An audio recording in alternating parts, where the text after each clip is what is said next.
Karibu sana kwenye ujasiriamali msikilizaji. Ili uweze kutengeneza sabuni ya magadi nzuri ya kuvutia, unahitajika kuwa na vitu vitatu tu. Karibu sana kwenye ujasiriamali. Naitwa Mwalimu Almasi kutoka Lodness Enterprises. Nimeweza kuandalia kitabu kinaitwa Ujasiriamali ni Ajira, ambacho nimekuandikia ndani yake sabuni za magadi, sabuni za kuogea, sabuni za miche, pamoja na sabuni za vipande ambazo ni sabuni tiba. Kwa karibu sana katika video ya siku ya leo, tuende moja kwa moja.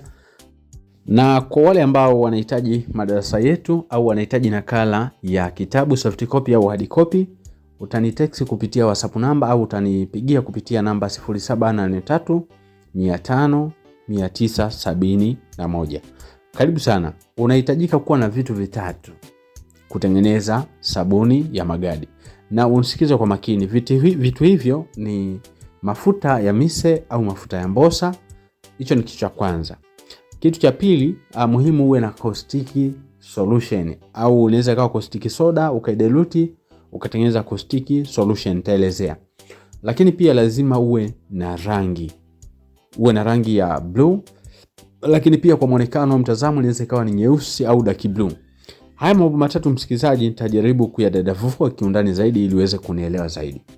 Mafuta haya, tumia mafuta ya mise, usitumie mafuta ya mawese. Kwa sababu tunataka matokeo mazuri, tumia mafuta ya mise. Walau basi wastani wa bei usipate zaidi ya shilingi 67,000 kwa dumu la lita 20. Mafuta haya yasichanganywe na kitu chochote, ya mafuta piwa vile vile, mafuta ya mise.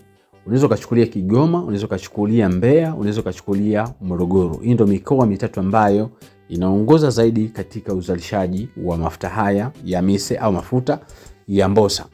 Jambo lingine la pili ambalo linaweza likawa na maelezo mengi zaidi ambalo ningependa ulisikie ni kemikali ambayo tutatumia, inaitwa caustic soda au sodium hydroxide.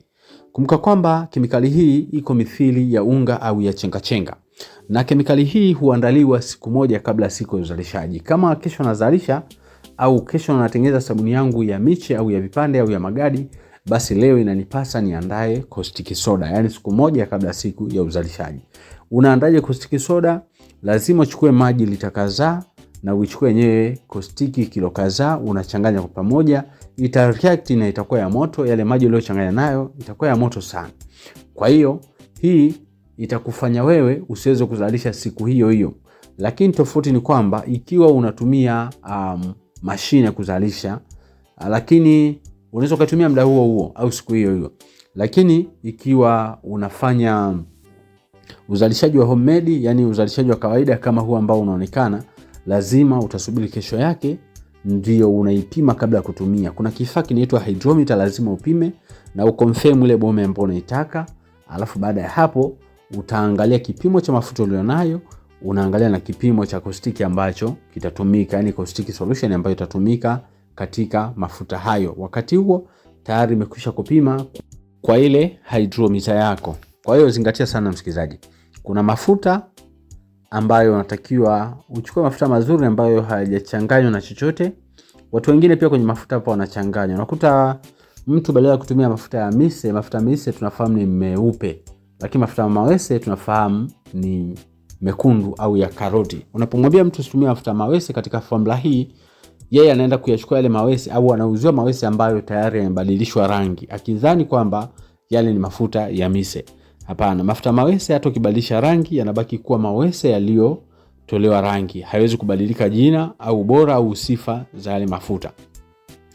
Jambo lingine msikizaji, la tatu na la mwisho ni rangi. Unaona kwamba sabuni yetu ina rangi nyeupe, ina rangi blue, imetengeneza mawingu, yani blue na nyeupe. Hasa mawingu haya unayatengeneza kistadi kwa kutumia rangi ambayo unaitumia. Na rangi hii inakuwa ni special. Haimaanishi kwamba unachukua food color unaweka au unachukua rangi ya sabuni ya magadi unaweka, hapana. Utapata matokeo mengine tofauti kabisa. Kwa hiyo zipo rangi maalum ambazo unapaswa kuzitumia kwenye uzalishaji wa sabuni ya magadi ili kupata matokeo mazuri ambayo yatakufanya wewe uweze kuwini na kufanya vizuri katika soko lako. Lakini pia itakusaidia kutofautisha na watu wengine ambao hawazalishi katika ubora. Karibu sana kwenye ujasiriamali. Nimekuletea mambo matatu leo ambayo nahisi kwamba yanaweza kukusogeza na kukusaidia kiasi fulani.